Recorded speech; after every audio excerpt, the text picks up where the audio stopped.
Hello and welcome to the Money Mile.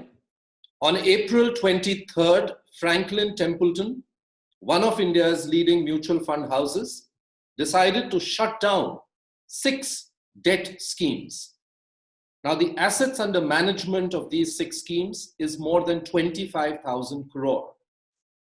What this means for people who've invested in this scheme is that you cannot exit these schemes, and you will, if you will, get your money back over a period of time. Now, to understand the implications of this rather shocking development, which has ramifications for investors across mutual funds, joining me is Surya Bhatia, well-known certified financial planner. Surya, you have tracked not only these schemes, but the entire mutual fund space for almost 2 decades now. Unprecedented development. What should investors do right now? See, it's not an easy one, Vivek. I think this is totally unprecedented times. You don't see these times pretty often, which is good in a way. I think the last time this kind of crisis happened was way back in 2008, when you have seen a little bit of something happening. But then at that time also, you didn't see such kind of magnitude of these number of schemes closing, and that too from a front house like a Templeton, and that also carrying a total corpus, I think, if not, I think close to around 28,000 crores. That's a serious lot of money. So yes, the schemes are being winded up. They are being put for closure. But I think the investors also need to understand that the reason and the rationale why they have tried to do this. Primarily, what you can make out from here is that they could be facing some pressures on a couple of their schemes in their portfolios, thereby resulting in some of the illiquid asset which every scheme holds in the normal course of action. The percentage of that allocation actually going up. Now, if the percentage of allocation goes up, then for the investors who are not redeeming or are just wanted to hold for a long period of time, which is the right way and which we also preach that hold for long-term assets, when their percentage holding in those illiquid schemes actually starts going up. Now, if you are holding a 5-7% of illiquid assets, that's a typical norm. But if the illiquid asset starts going up to 10%, 15%, or 20% also, then the real problem starts that my asset itself, in case of times I need the money, will not be available for redemption because my large percentage of holding, which I was not intending to, but for other reasons, has crossed or breached that mark. So I think in the true spirit or in the interest of the investors, what they did was right. Yes, instead of doing all the 6 schemes, they would have done for the scheme which were actually having an impact on that, but they would have better reasons to do the same. That reason we are not aware of as we speak today. But at the same time, the money is not lost. That's what we've been trying to explain to lots of investors. So the money has not been lost. It's just that from an open-ended scheme, it has become into a close-ended structure. Loosely called, you can call it as, let's say, a close-ended fund from here onwards. The timelines have not been there, but typically any portfolio holding a particular duration of 6 months, 1 year, or 15 months, depending on what kind of a scheme you are holding in. As and when in that portfolio a particular maturity happens of any bond or any paper, that money will be paid back to the investor in a pro rata basis. So which means if I have a 12-month of holding, the investor should expect to get the money back spread over those 12 months. That's how things looks like. Yes, it creates a panic, it creates a little bit of uncertainty. It has also kind of kept the alarm bells ringing in the other fund houses, because look at it very simply. Just because a bank is very good, the bank cannot do anything, or a fund house cannot do anything if everyone who's holding money in that bank or in that fund starts coming back to them for redemption. How will they repay it? It is not about a good security or a bad security. So if you keep on pushing for redemption, they have also further reinvested the money. It's true for the bank, it's true for the fund. So eventually that fund house or that bank will collapse. That's the hard fact of life. So therefore, we don't need to panic beyond a point. Yes, it's good time to evaluate the credit risk, the credit portfolio you carry. But it doesn't mean that you have to redeem anything and everything. So just be a little wary of the actions you take and don't act in haste from here onwards. So Surya, what you're saying is there is hope for the investors, who have put money in these 6 schemes, that over a period of 6 months to 12 months to 18 months, they could get part, if not full, of that money back, because the economic scenario is also not looking very good. The corporate scenario is not looking good, and if these securities that were held, which were illiquid, could in turn suffer further pain in their very business, then this money may never come back. See, but look at this way.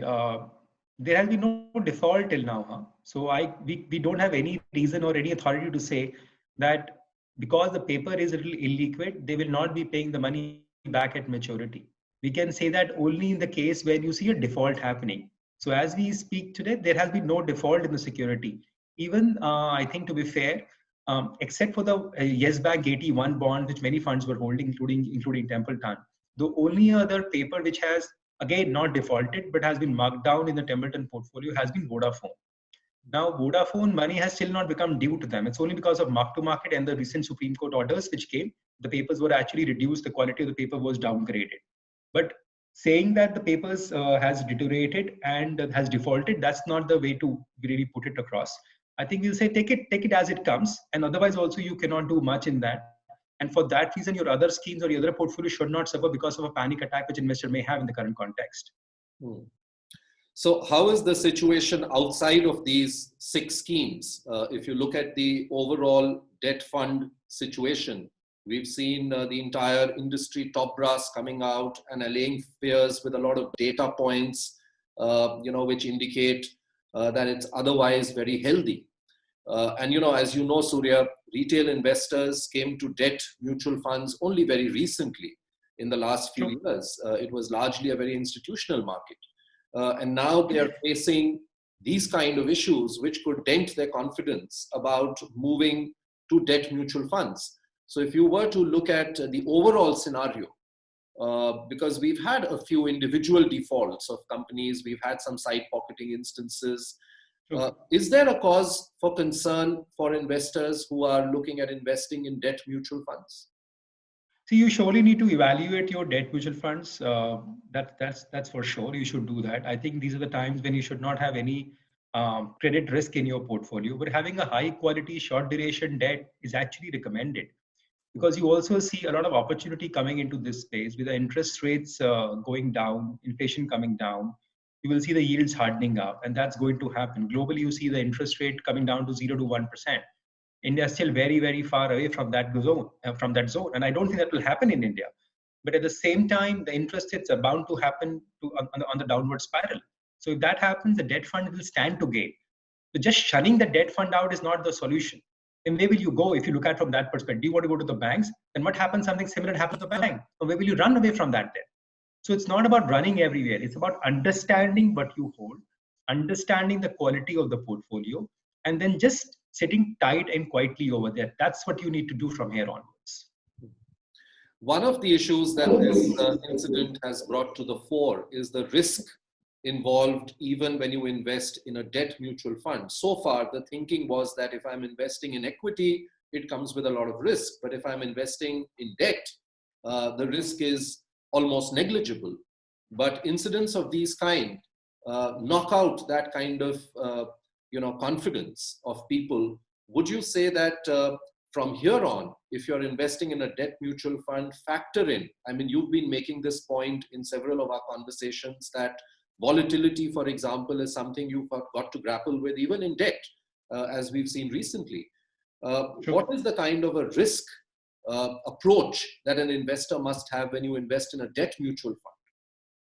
I think the little bit of paradigm shift which an investor needs to do from here onwards is that you need to make sure that the debt assets, you are actually trying to ensure that it covers you for inflation rate. That's what the primary concern is.